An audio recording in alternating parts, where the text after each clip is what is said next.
On July 1st, 2022, three dudes from Philly embarked on a journey that was a year in the making. Robin Roberts, husband, father, metal worker, and drummer, pitched the idea to Dave Fox, husband, tattoo artist, ex-pro flatlander, cat lover, and metal guitarist, as well as Sean Farnan, husband, father, garden designer, and lifelong mountain biker. The idea to do the Great Divide mountain bike route from Banff, Alberta to the Mexico border. All three were supported greatly by their families and friends, even though most thought they were nuts. This here is their story. Spoiler alert, they don't make it. That's why we call this film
coffee. There's snow on the mountain in July. Robin's making coffee. Always wanted to make a snowball in the summertime.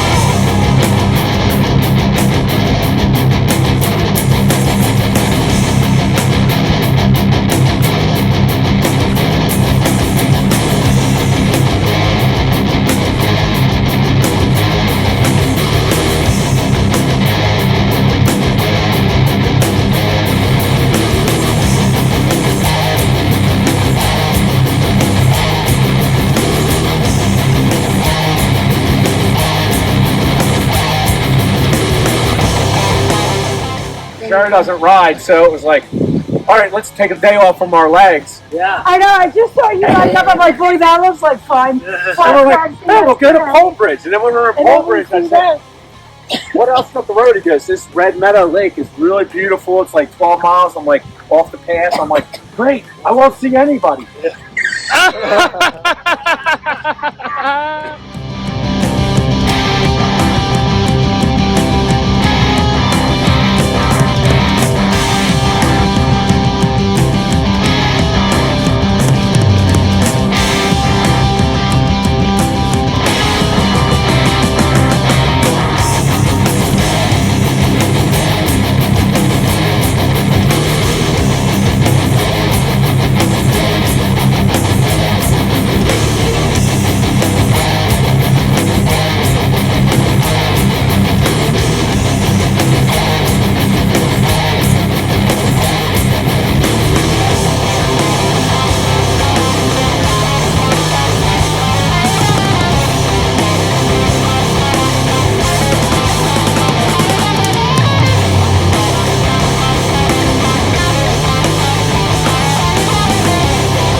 Thank you so much for letting us stay. What made you let us stay here?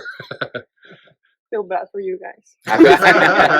You guys seem like a nice group, you know, and Thank you. we enjoy travelers, you know, because they come over and bring us business as well, you know. So it was nice for you guys to stop by the restaurant, and we wanted to make you guys feel comfortable. Awesome. Awesome. And That's we very hope fun. you guys have a nice and safe trip all the way down to wherever you're going. Yep. And hopefully we'll see you again next year. Absolutely. Gracias. De nada. Muchas gracias. And you have a beautiful family, Gracias. beautiful house. Thank you, Thank you you. guys. Gracias. Adios. Sí, les veo. Yeah. Bye. Bye.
Very short season to pretty much make a year's income in about 4.5 months. So the people on the trail are super important to our livelihood for sure. But yeah, no, just good people and Seems like just around our really running enjoyable. on fumes.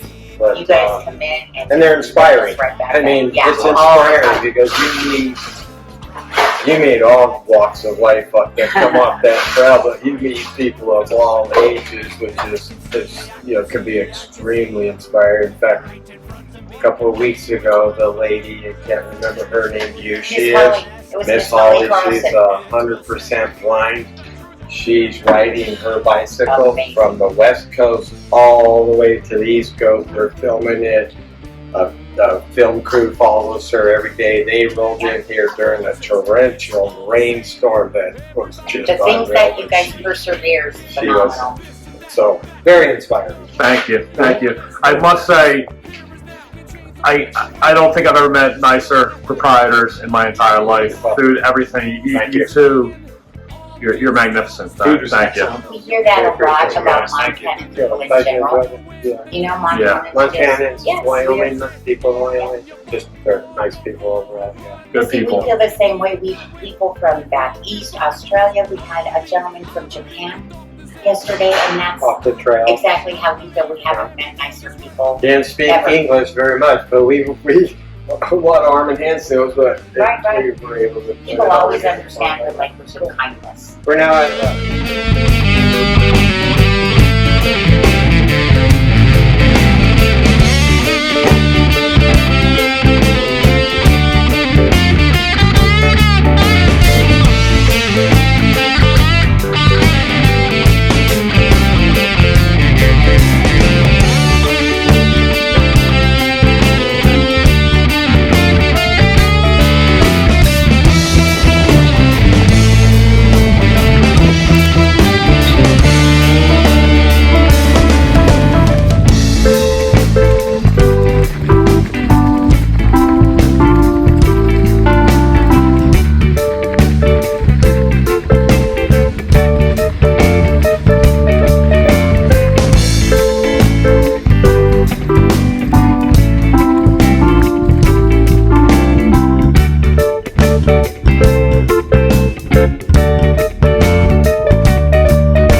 sir? My name's John.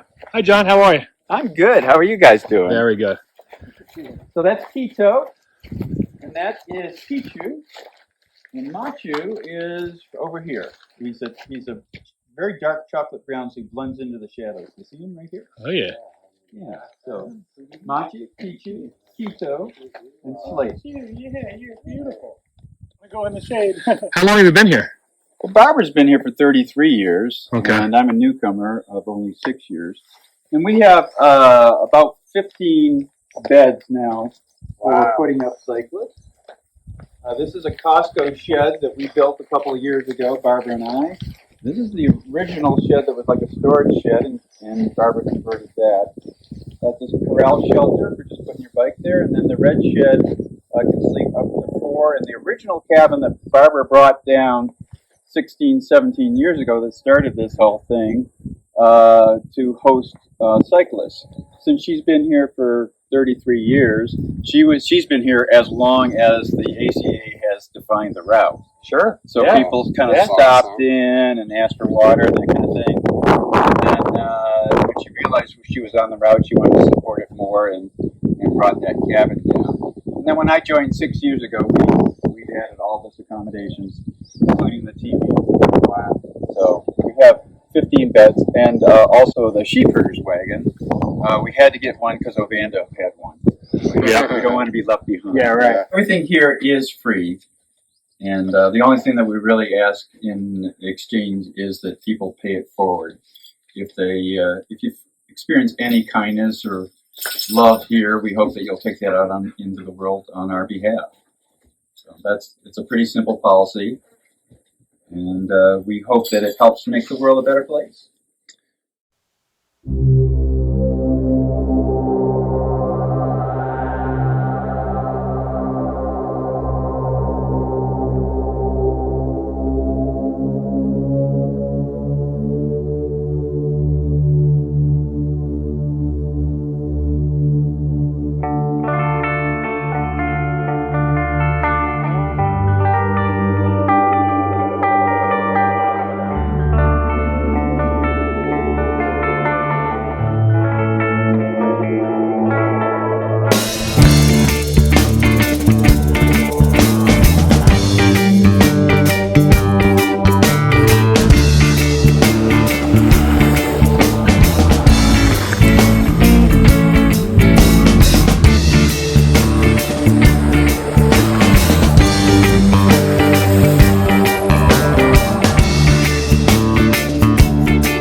Song makes me think of the wedding scene.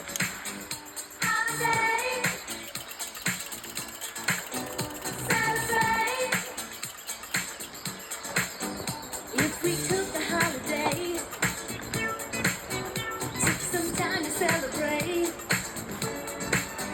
just one day out of love, it would be so nice. Without a second.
Too tired.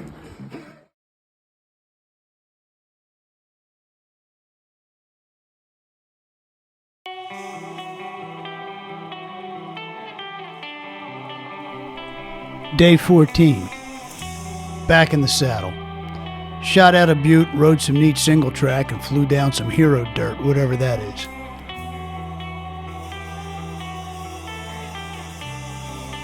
Then we hit the Divide alternate to bypass Fleecer Ridge. It was a beautiful road ride through Divide, Dewey, and Wise River.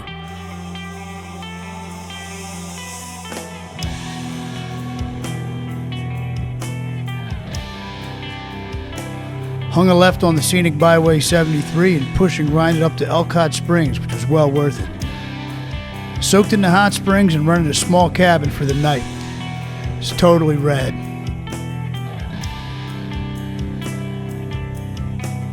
Day 15. A dip in the hot springs and pancakes for breakfast. Hopped back on the trail as a storm was brewing, but we danced around it. We could see it ahead and to the left, but our tracking device breadcrumbs kept us dry. We took off all the rain gear at Old Bannock Cemetery and continued cruising until about mile 30, and a crazy headwind came in strong.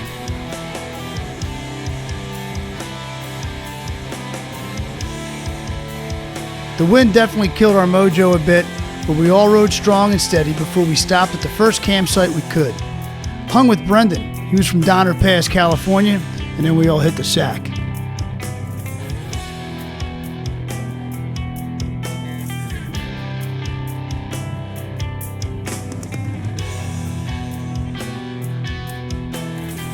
Day 16. Perfect day. Climbed out of camp and then rolled down through the canyons. Just cruising the rolling hills, and large copper canyon walls were to the left and right. 35 miles with little headwind and all pitch downhill. We found Brendan again and hit up the tiny town of Dell for some homegrown Montana cheeseburgers and 4-berry pie. It was all delicious. Part 2 of the day was going as far as we could into the middle of nowhere. Once we got to nowhere, we were to set up camp at the end of Lima Reservoir in a field of lavender.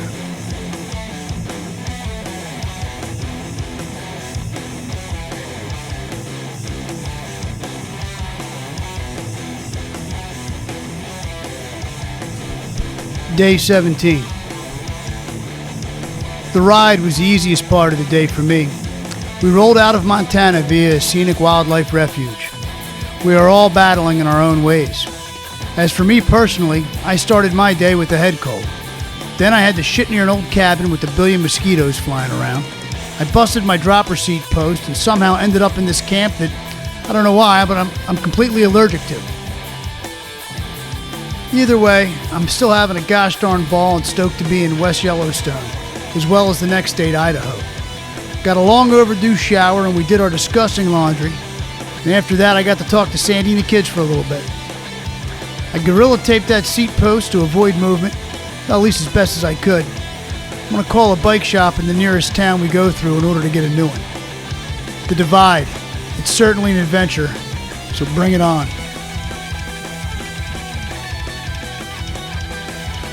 Day 18.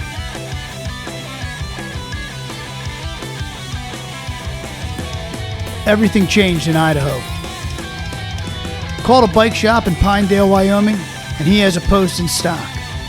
Pinedale's 150 miles away, no problem.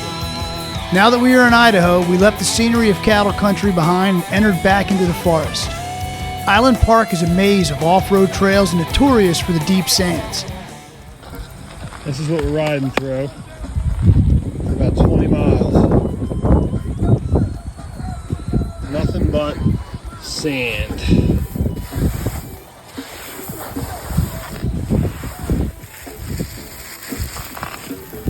Wowzers. Then the sand was one thing, but the headwind was insane. Still, it was exciting to have new terrain to deal with and some new challenges. We hit our 75-mile mark after attempting to stay in a free cabin that was already taken by some workers. Instead, we bivvied at Squirrel Meadows underneath a million stars. Oh, and yeah, we hit the 1,000-mile mark, and now we're in Wyoming.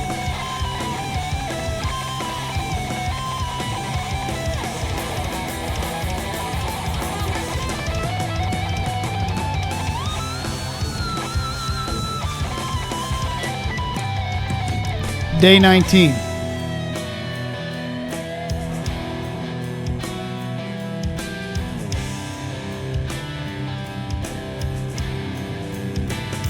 Legs were beat from yesterday's grind, but they slowly came back a bit. I needed the rest though. Dave found some buddies in town for a metal fest going on in Moran, and he stayed with them. Robin and I, we opted just to bed down as fast as possible, which turned out to be a stagecoach at a local ranch. And relax we did.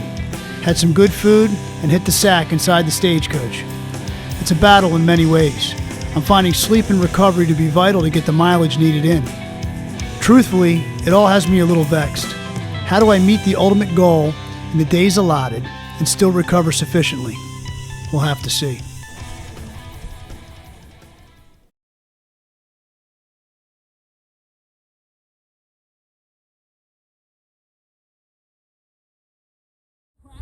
Say what?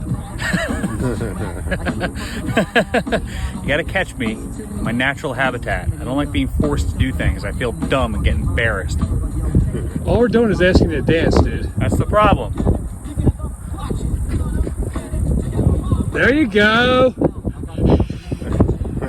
Yeah.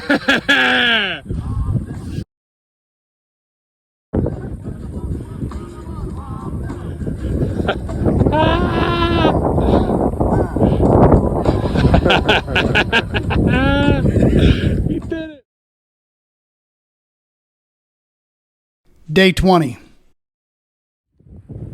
Achieving a goal or enjoying the process? Which one is more important? A younger me would say achieve, but the older, dare I say wiser me, may just disagree. Counterintuitively, the more we let go of our 75-mile-a-day goal, the better we seem to do. Just like kids again, playing for fun until the adults get in the mix and create a purpose. So we were kids again today, and we climbed and we climbed and we crushed it. And we finally had a tailwind. It was the hand of God just scooching our little butts up two different 9,500-foot plus elevation passes. The climbs were switchbacks as opposed to straight inclines, and we all responded well due to our previous 19 days of training. The descents were fast and smooth, including some roads where we hit about 40 miles an hour. And then we stopped at 8 p.m. as opposed to riding at 10 p.m. and just settling for a primitive campsite somewhere. We found a camp next to a stream, and for the first time this trip, we had a fire. Just like kids, no goals, no grand plans, just totally living in the moment. Proud of all we'd overcome together. Whether we make it to the end or not, this is for sure the best fucking time ever.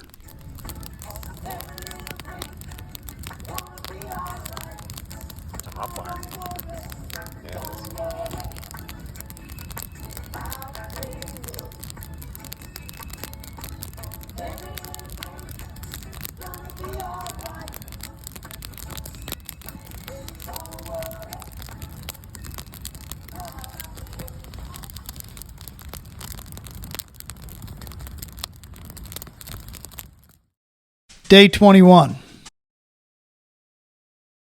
Yet, you got to get somewhere, and that somewhere was Pinedale. Pinedale, Wyoming represents a bike shop with a seat post, and therefore a steady seat. Pinedale, most importantly, represents comfort. A shower, laundry, a bed, restaurants, pizza, no mosquitoes, no horseflies, no beating sun or cold night. You know, all that shit we take for granted. Pinedale's also 80 miles away. It's also over another 9,000-foot pass. We knocked out the pass early and eventually rode down some rugged roads to mile 42. The next 38 were rolling asphalt, in which I just enjoyed so much. Pick up momentum and then keep it. Find that gear and embrace it. This is why I trained in 22-degree weather spinning the art museum back in January. Earbuds in for most of the time and pumping Denzel Curry. Nothing but gratitude for over so slight downgrade to help me along. Before you know it, we got somewhere. It's 79.99 miles. We ate some pizza for the first time since Philly.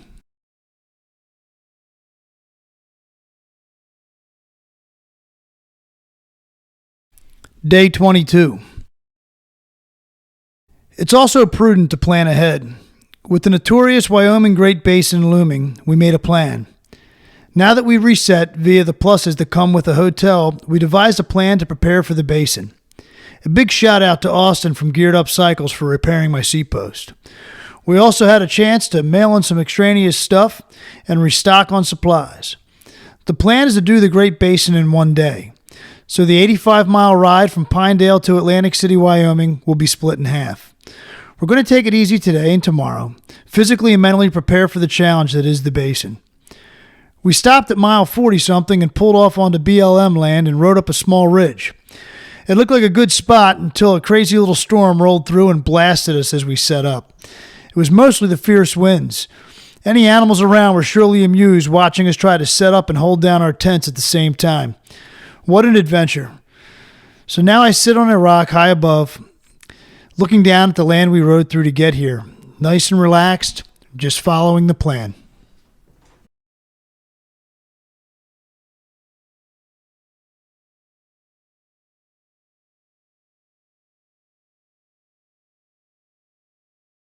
Day 23.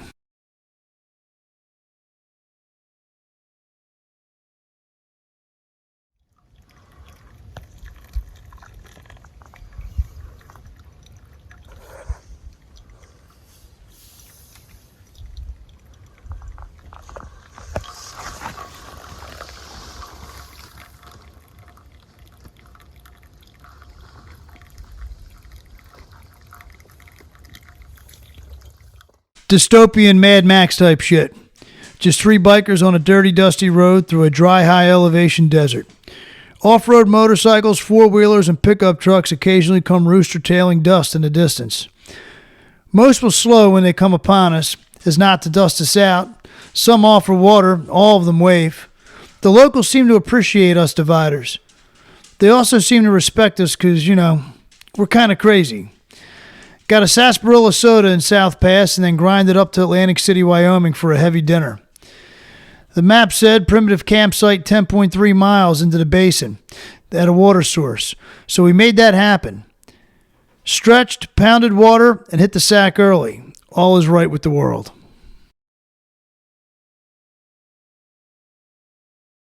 Day 24. The Great Basin. 90 miles of pure nothing. No trees, no water, no people. We camped last night 10 miles in at the last water source. We were going to make an attempt to slay the basin in one day and make it to Rawlins. We have no choice. It must be done. Without water or any primitive campsites, it'd be difficult to split this ride up.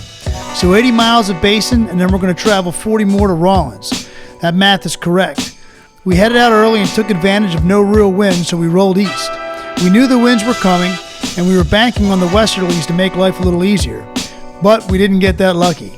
The divide decided to send in some major southwest wind plus some more gusts. We then had to turn down due to the south where we were getting slammed by approximately 30-mile-per-hour headwinds. It was like walking uphill in deep snow or running in deep sand. It was 20-plus miles of this, only to be spelled by going east, where we were blessed with a hardy crosswind.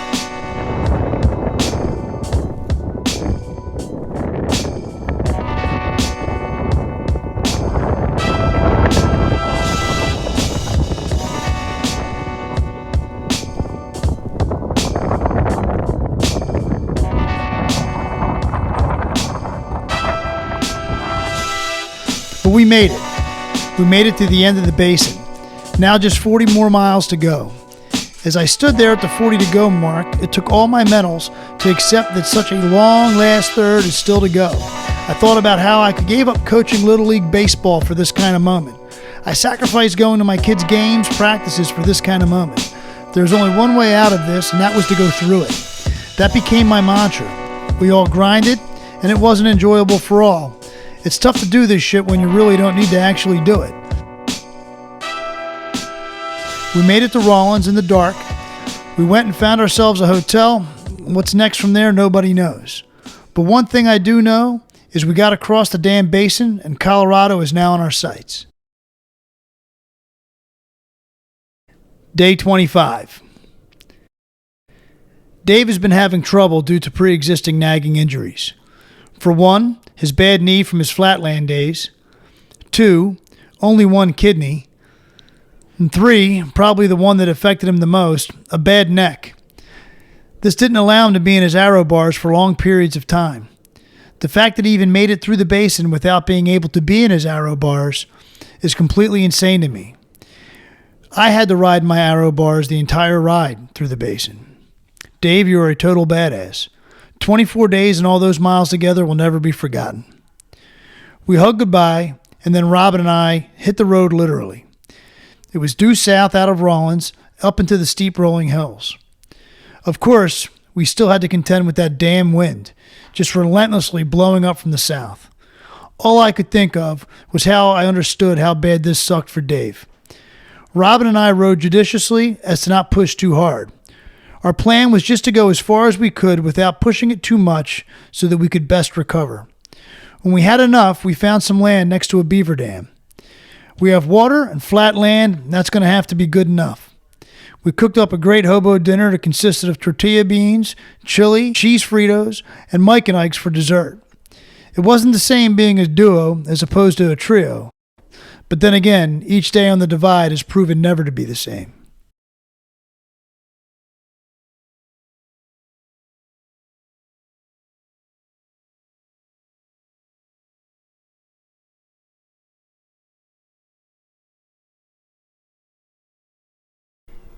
Day 26.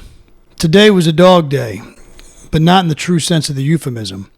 We climbed out of Beaver Town, as we called our campsite, and at mile 4 we left the sagebrush of Wyoming and entered a forest road. This loose gravel road greeted us into Colorado via an aspen alley, and thankfully the wind has stopped. But now the climbs have begun. We jumped on a road and started to climb up the paved road past a scenic turnout sign. After passing the sign, we realized our breadcrumbs had gone via the scenic turnout. So we turned around quickly and went up to the overlook, which was very cool. This took us to a dead end and an overgrown trail.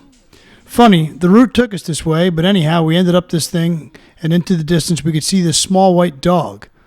Then another white dog appeared, and then a few more. We had come upon a litter of abandoned puppies living in a culvert. They were adorable, but all we could do was feed them some dog food we found in a ripped open bag that was left there. We pulled away silent, not knowing what to do, until I was able to flag down the first truck that came along. The dude who drove the truck was a local, and we rode with him back to the culvert, and he pinned the spot on his GPS and said he would tell the sheriff. Complete craziness. I'm not even a dog guy, but we had to do something. It was a nice road downhill to the Columbine alternate, and we broke for shade, water, lunch, coffee, and oh, what do you know, here comes another dog. This one just ran across the Little Snake River and hung out with us as we chilled. Then he followed us as we left. He followed us for a mile. Then this friggin' dog follows us for 3+ miles running as fast as we could ride our bikes. Eventually we think a local picked him up and brought him back home. Friggin' dog. So we surfed downhill to a state park campsite to set up camp and cook up a ramen and grain concoction. As we rode around looking for a site, we were treated like rock stars. Are you guys dividers? Come have a beer, have some soda. Here's some chocolate. You dudes rule. Then some lady named Jolie came over and asked us if we wanted some potato salad and cake. She even brought over watermelon and root beer. It was awesome. Day 27. We were delivered creamer for our coffee and pastries from our fans. We thanked them profusely and rolled out. This is going to be an easy one. Roll down to Clark for some food and then roll into Steamboat Springs. We would decide there whether we were going to take the day off or not. We only needed to go a few miles out before our legs were overriding our hearts and signaled to us that they needed some rest. We slid into Steamboat via the Public City path along a river full of tubers. Along the other side of the river, there were public parks, baseball fields, skate parks, there was rodeo, ski jumps, bike park. Why the hell don't I live here? We got the lowdown on the Nordic Inn from a chippy bartender and that they had a vacancy. We checked in and Jolene gave us an upgrade to a suite. Our spot was a few blocks from a bike shop where we arranged the steeds to get tuned up for tomorrow. Being in downtown, we were amongst all kinds of food options. We are still going for it. It meaning the Mexico border. And it's only going to be more difficult by taking on a 0-mile day. But we must take care of our bodies and play the long game. So taking it easy has never felt so good. Well, until tomorrow when I get my massage.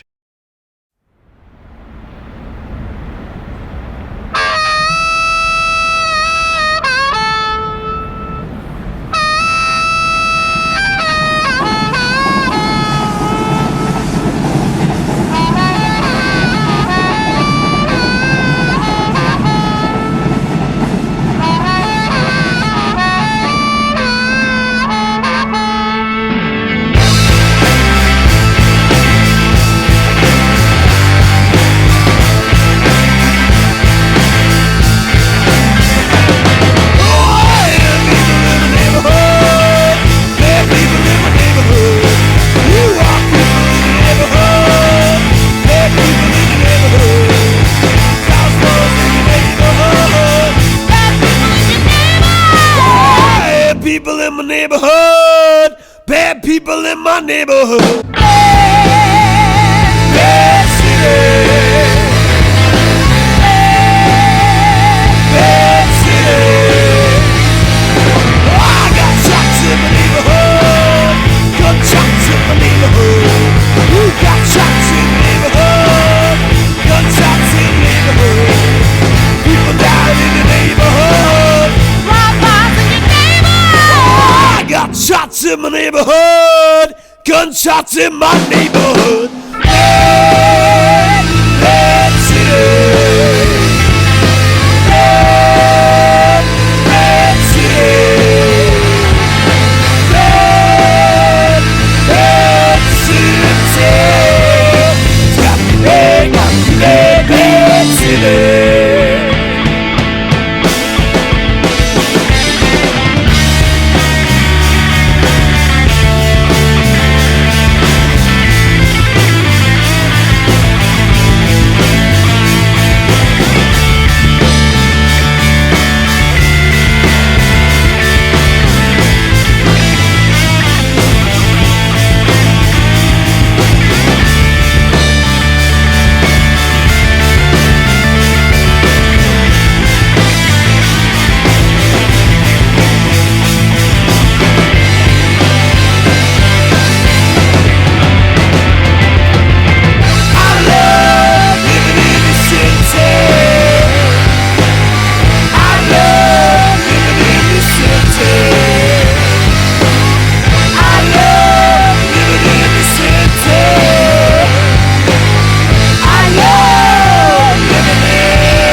Day 29.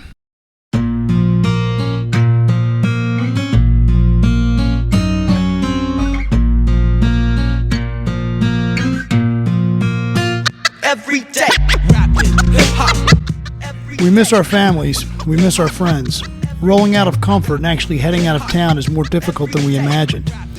We talked a tough game to psych ourselves up, and we felt ready physically, but that little touch of comfort was all we needed to remind us of what we were missing by doing the divide. I can't wait to see my fam again, Sandy, my wife, and 2 kids, Otis and Sydney. I love them so much. I have everything, and I am so lucky, but yet I'm riding up mountains in the middle of nowhere. All of a sudden, the mental battle was on again. I should have known. The divide just keeps coming at you in so many ways. What the hell am I doing? I mean, I've gone far enough, right? You're having fun. Just go as far as you can in the 40 days. I could probably get somebody to pick me up and drive me to New Mexico. This is what you signed up for. Go as far as you can, and the ever-present, you don't need to do this. So stop, chill, refocus, enjoy the moment. Just ride. Just ride. Every time my front wheel turns, it touches new territory. My eyes never stop seeing something new. Biking the divide gives me what I yearn for, new experiences. Riding a bike somewhere new makes me feel the same way I did as a young teen discovering punk and hip-hop. And I feel the same emotions that I felt when I started traveling on my own for the first time, going to shows and just experiencing all these firsts. I feel in simpatico with my instrument, just like being on stage with a band. All right, word, refocused. Just ride, just ride. This is what you're meant to do. Nice, refocused, beautiful. This is so beautiful, grateful, refocused. Just ride the divide. Just ride.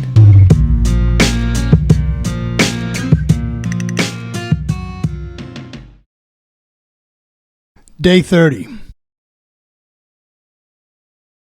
Day 30, or how Sean and Robin got their groove back. Didn't start that way. It started with pirates and lots of them. When we pulled into Pump House Recreation Area last night, all sites were taken. But in what's becoming the norm by now, some dude sees us and comes walking over with beers. He hears our story and allows us to hop amongst his camp. This time on one condition: we are now pirates. Basically, these families have been rafting down the Colorado for years, and they all dress up and act like pirates for the day. They were awesome, and they gave us peaches, and the kids were adorable, all dressed up in their garb. They gave us a lift back up to our route, since it was a long dirt uphill back to our course. The divide was unhappy with us doing so, as you will soon see. Today's start was a 1,200-foot climb with 5 miles. It was a real good fucking morning from the divide. Robin, what is that clicking? I think your derailleur is hitting your spokes. It was basically back on the trailer ride up that stupid hill as derailleur hanger got bent. The divide was definitely upset with that decision. No matter, Robin is a pro.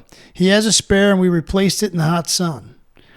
We were back to grinding, but just couldn't catch a break. Even lunch was blazing hot and my tuna fish was dry. We decided to have a coffee concoction break and then put our headphones in to reignite the stoke. After this last stop, we started cruising and it felt good. Then it was off the Ute Pass, a climb about 1,800 feet up to a total of 9,642 feet total elevation. We did a good job ascending, and then we flew down the other side of an asphalt road hitting 45 miles per hour with the most incredible mountain views I could imagine. The Colorado mountains are real, and they are spectacular.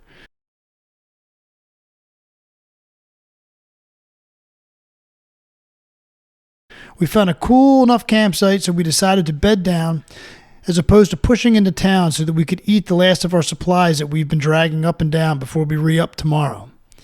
Even when Dave was with us, I think only one time we were all feeling it all the same time, and so far Robin and my good days have been flip-flop. We started getting there today, and before we hit the sack, Robin declared tomorrow we are both going to be on. I have a feeling he's right. Day 31. Que sursum caerte was my high school motto.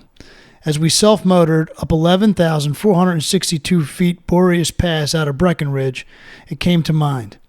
The whole time we approached Breckenridge via a stunning public bike path system connecting Silverthorne to Frisco and up to the Breck, we were just getting closer to a dark rainstorm.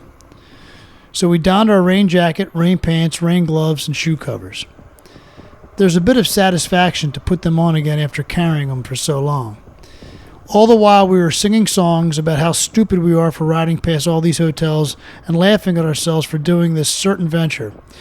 We were relaxed and we were psyched to being riding on our highest elevation ever, and it was the perfect combination for success.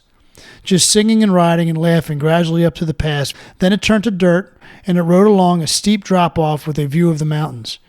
Gradually we climbed, passing perfect campsites that would just create a new verse to our song about how dumb we are, and then laugh like fools. Gradually we hit 11, then 11.2, and I started to feel slightly dizzy. The rain had basically subsisted, and we hit the summit, and it was an awesome feeling. It was cold up there and we were freezing, so we got on as much dry stuff as we could and tightened up our rain gear and began the descent of a lifetime.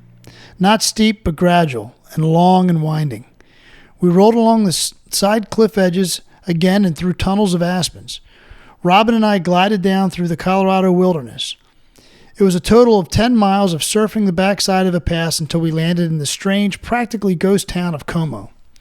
We stayed next to their schoolhouse civic center and laughed again, this time about how awesome it was to bust that mountain pass, the second highest of the divide.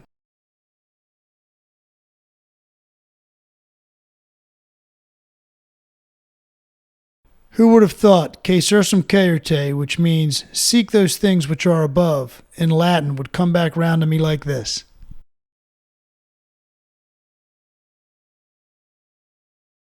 Day 32. After eating the pastries the owner of yesterday's French coffee shop comped us, we took off for Salida down through South Park, Colorado.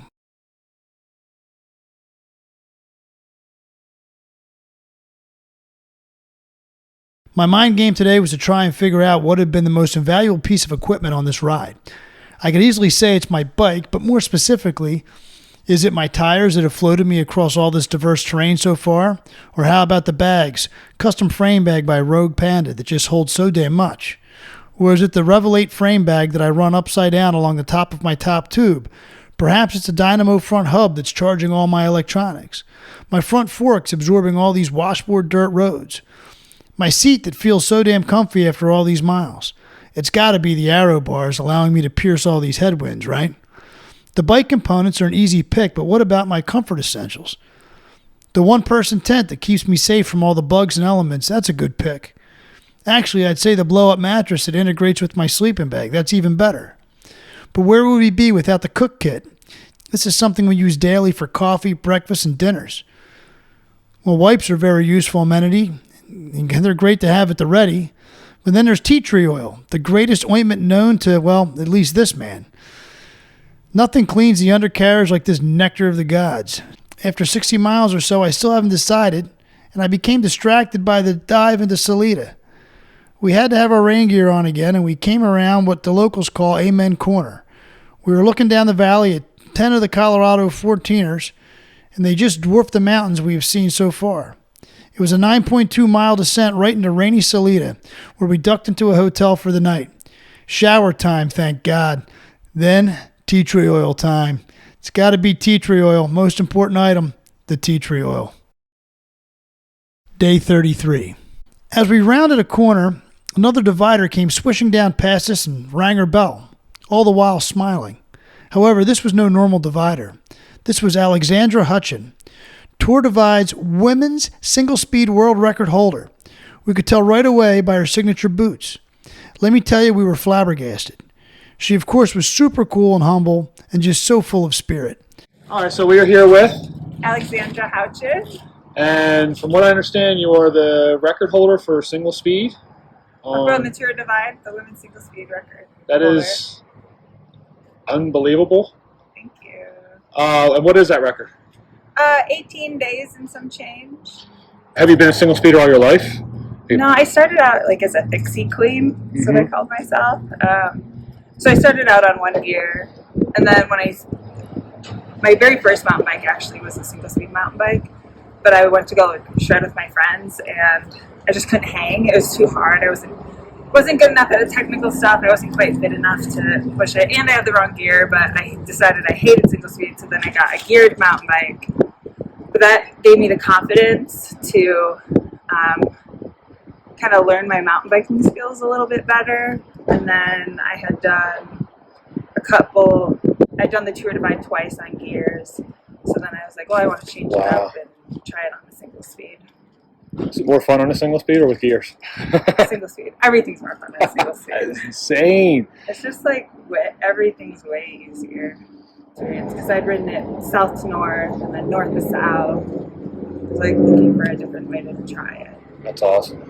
And it's just like really, it's just going. You just go every day. Yeah, I was going to ask you, do you have any advice for people who want to do the divide? Like, yeah, you just wake up and go forward every day. Doesn't matter how fast or how far. You just go forward. Absolutely. Her cycling spirit was infectious, and she totally dug us fanboying her and allowed us to take pics with her. To do the divide on a single speed is pure madness. This woman did it in 18 days. When we got the pic together, I could feel her energy, and I carried this energy with me all day. It was just what we needed to happen early on that day to get us up the mountains. After hitting some serious westerlies, which where the hell were they when we were on the basin and we needed you, we found a cool primitive camp spot. It turned dark and the mountains in the distance are highlighted by a bombastic lighting storm in the distance. Once again, energy at work. It's everywhere, people. Transform the negative and spread the positive.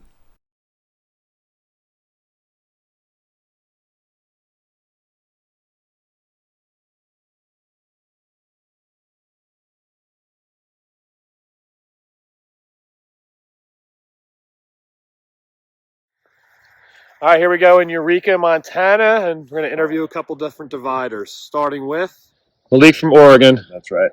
What made you decide to do the divide? My wife. We were watching Lael, and she was like, I want to do that next summer. And we did it. What inspired us to do it? You live only once. Yeah, you only live once. Christian. From Ogden, Utah. Why did you choose to do the Great Divide? Oh, that's a great question. When I'm not working at trauma in the ER, I'm trying to avoid being one by playing outside. And for me, my way of just recharging is just being outside. I remember my boss asking me that question, and I told her, I was like, I'm like a solar panel. I recharge in the outdoors, and I was just yearning for the really great adventure that would challenge me, push me out of my comfort zone. And so far, I found it, and I feel that struggle really accentuates the beauty out here for sure. Lorianne, From Calgary, Alberta, Canada. Awesome. And what made you decide to do the Great Divide bike ride? Just because it's a long adventure, and I figure I got the summer, so why not see if I can make it to Antelope Wells? Just for the hell of it. Jack. And where are you from? From Bend, Oregon, but originally Kutztown. And why the hell are you doing the divide? Because we're insane. We gotta just you too, right? Something to check off the list. Nice. And with a bike, and it's fantastic.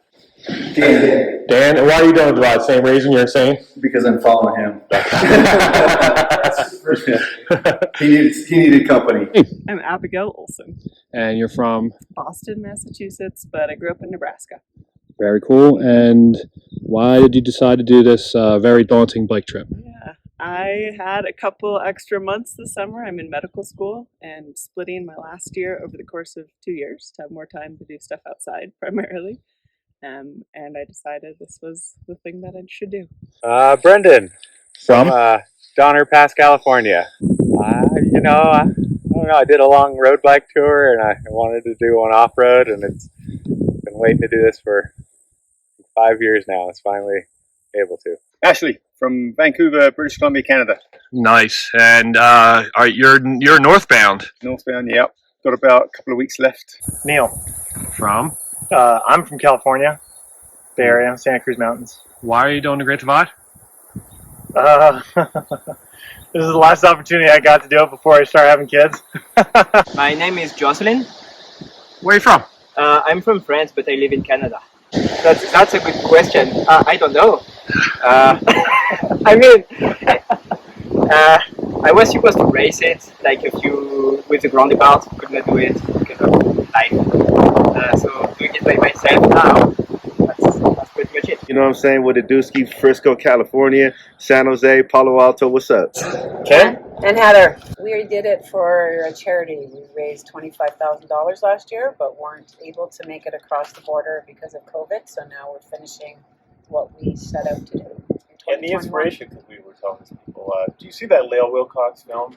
Yeah. I got it right. So that's what really got us inspired to do it, right? Yeah. It's just her, her doing it, but just her talk about getting in the mountains, right? Just get out and do something in the middle of COVID. So that's just amazing. Where we come from. Don Wiseman. Where are you from? Crescent Butte, Colorado. You know what? I don't really have an absolute reason. It's just been something I've been thinking about for a long time. I'm 67, and I want to do it and make sure I get it done before I can't do it. Randy Brandt. From? Livermore, California. I'm trying to break 30 days. And that would put you, that gets you it's an individual time trial and actually puts you on the race board?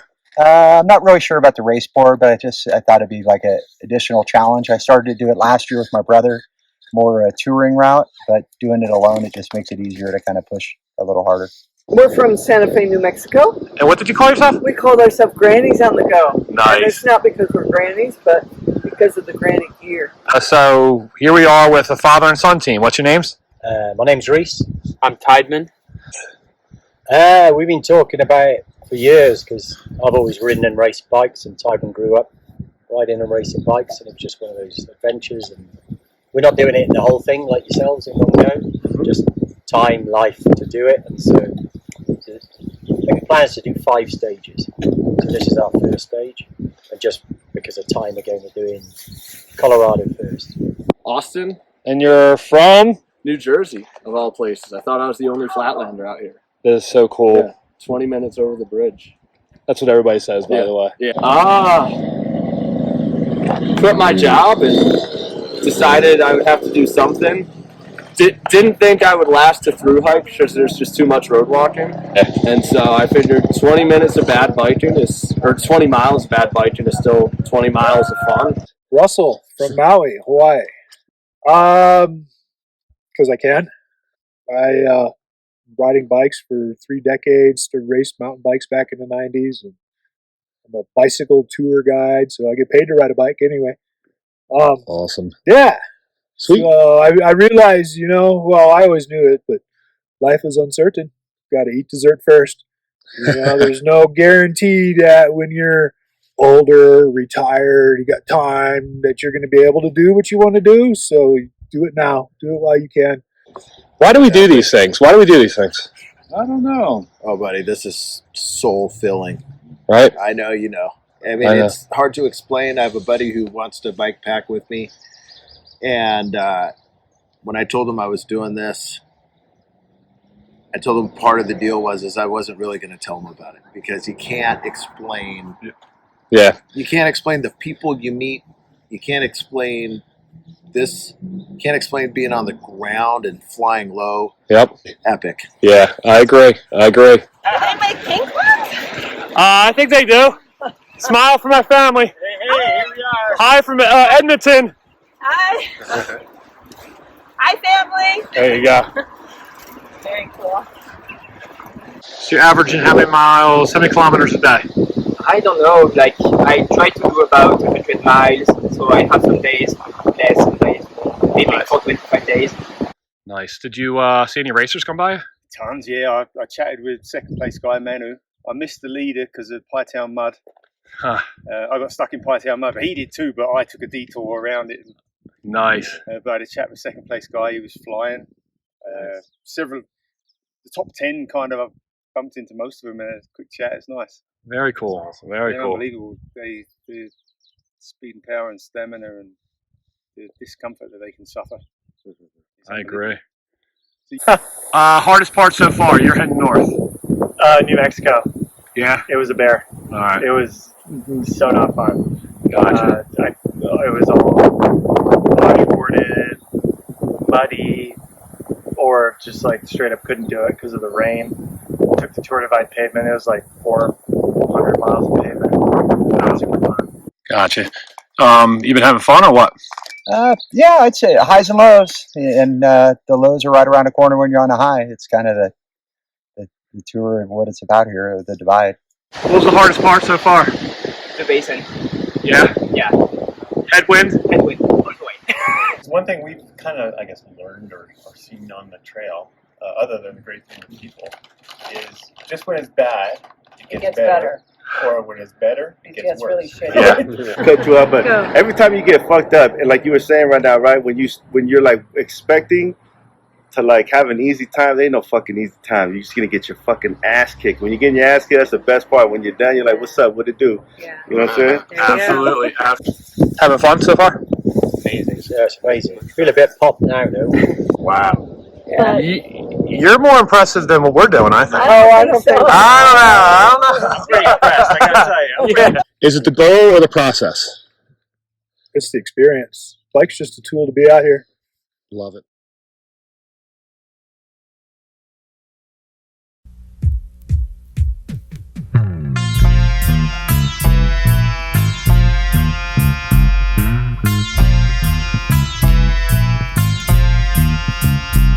Break out to the sound we will now apply. No need to ask the question of how and or why. No need to ask the question of how and or why. No need to ask the question of how and or why. Free of imagination, not hard if you try.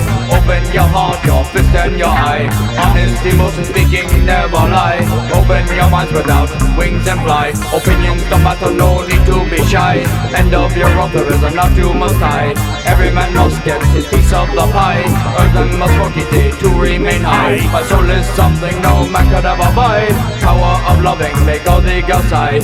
Music from the heart, it will never die. No need to ask the question of how and or why. No need to ask the question of how and or why. No need to ask the question of how and or why. No need to ask the question of how and or why. No need to ask the question of how and or why. Deep in my mind is where I reside. Behind your loud voice, that is where you hide. Tell me what to do, like blind leading blind. Following my heart and me you shall find. My path is not set, I know it must wind. Worry about it, drive you out of your mind. The road is not easy, life's not always kind. Concentrate on someone I know's never mind. This equation tape, you must now rewind. Truth be told, it's your soul you must learn to find. No need to ask the question of how and or why. No need to ask the question of how and or why. No need to ask the question of how and or why. No need to ask the question of how and or why. It is a groundhog. I think you're right. It's a groundhog just hanging out on the edge of a cliff. That's pretty funny. What's up, buddy?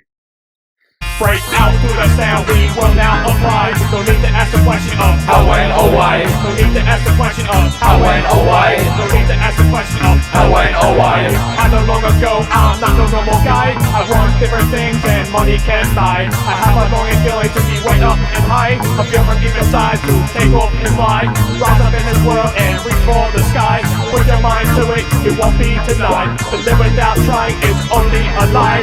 Love every moment and you'll never die. No need to ask the question of how and or why. No need to ask the question of how and or why. No need to ask the question of how and or why. Why would you ask the question of how and or why? Yeah.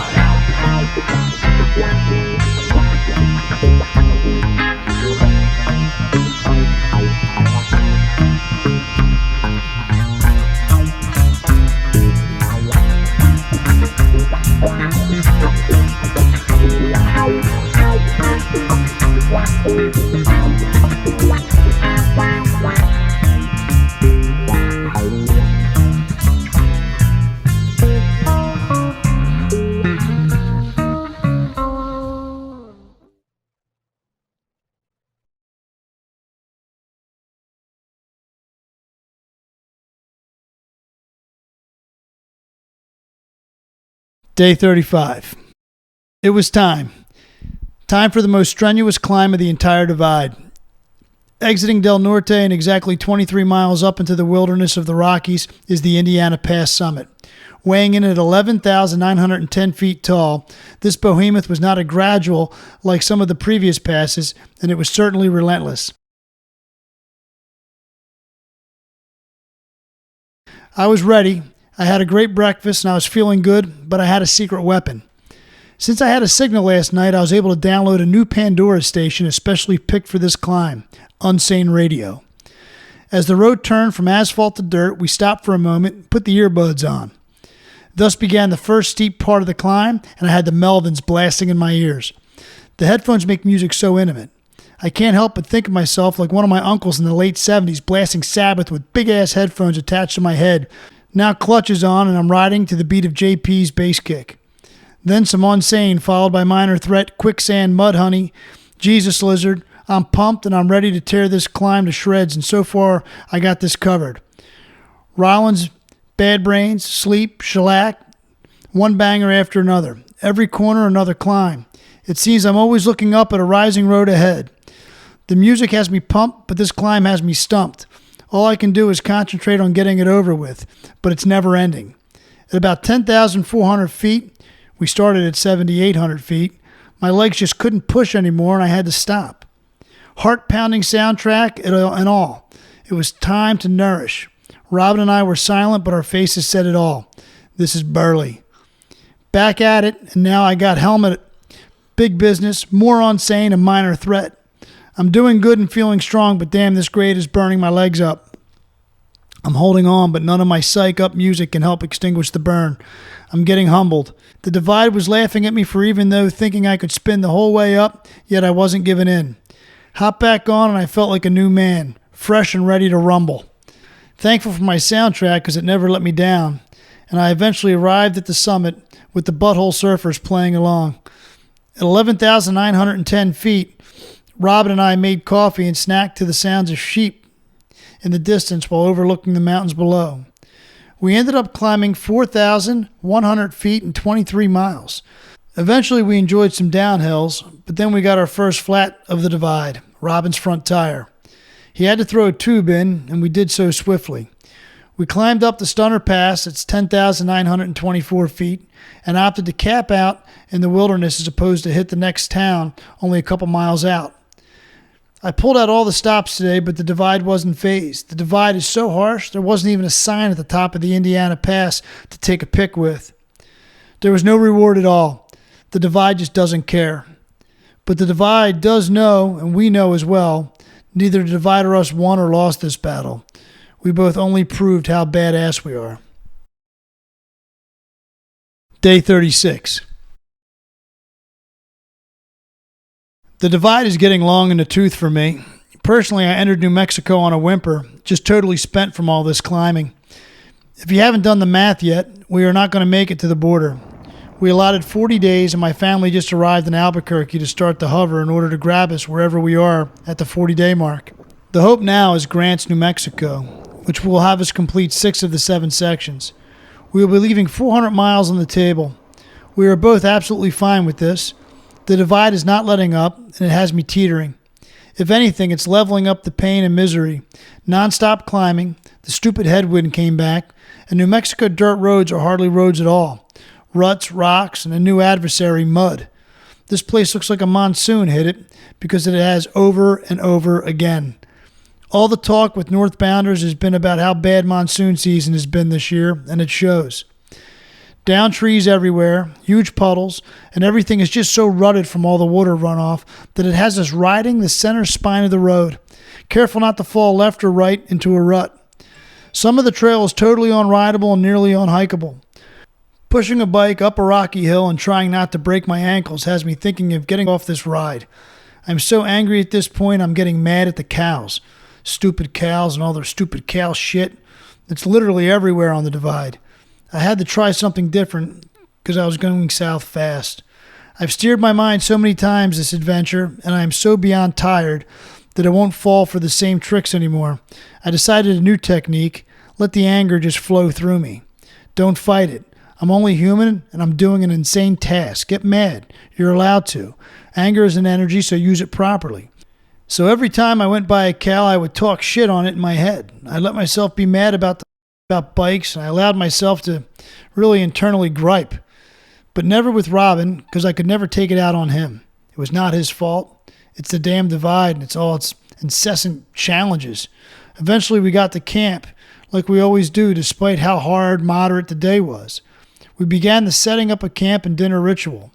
We are all light on food, and we have a long way to the next town, but we're going to try and make it happen tomorrow. So now I'm looking forward to tomorrow, and we'll just see what happens. As far as the border goes, Robin and I made it fist bump packed. 10 years from now, we'll come back and finish the last section. I'll be 58 and he'll be 52. You coming?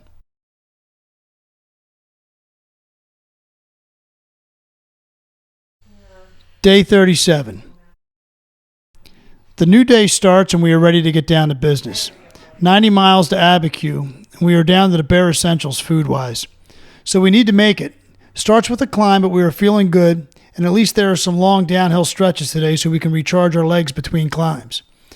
They were rocky and muddy, but not as bad as yesterday.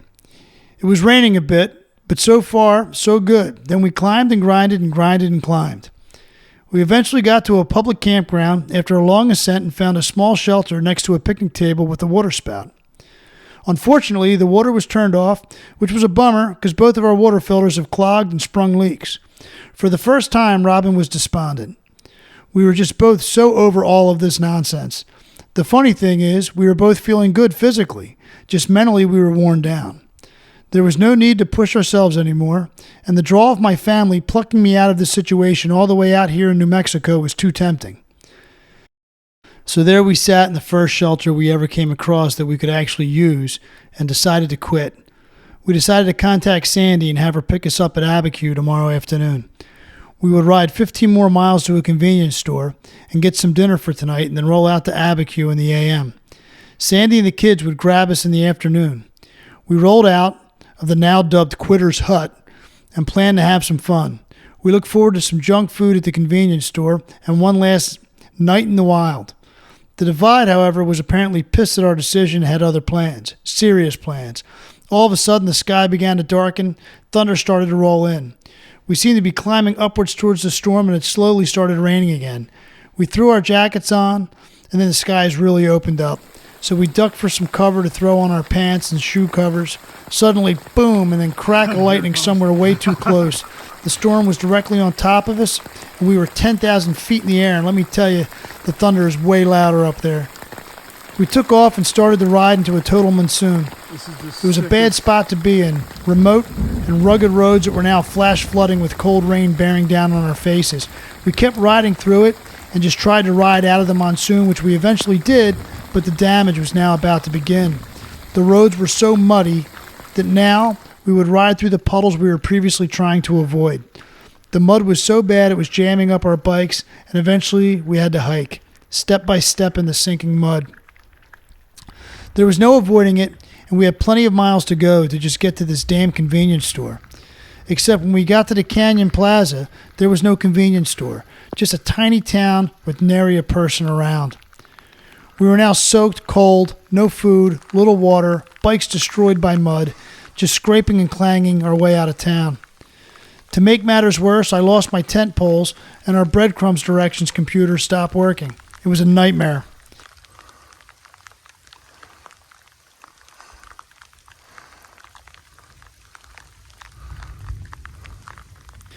We came across a post office and put our sleeping bags in the lobby and hid our bikes in the back. We contacted Sandy, and she'll be grabbing us in the a.m. The Divide totally pummeled us down the mountain until we collapsed, face first in a post office lobby in northern New Mexico.